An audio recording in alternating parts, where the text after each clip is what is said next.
voalohany indrindra dia misaotra anao amin'ny matoa vozana ny haino ilay tanora ka nalavitrany ny premier ministre lehibe ny gouvernement. Ny antony dia natsapa koa izay tolona fa tsy namaly hetaheta vaovao malagasy ny PM izay voteny teo ambony ary indrindrandrindra tsy nanokatra varavarana mihitsy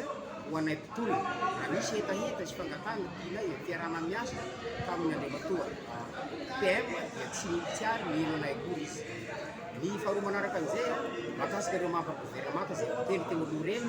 dia tena nahitana lesoka ihany koa satria tsy niheno anay koa izy reny atao varavarana tamin'ireny izay mpitolona fa nanidy varavarana reny satria niezaka niaro sy mitadina izay toerana efa azo.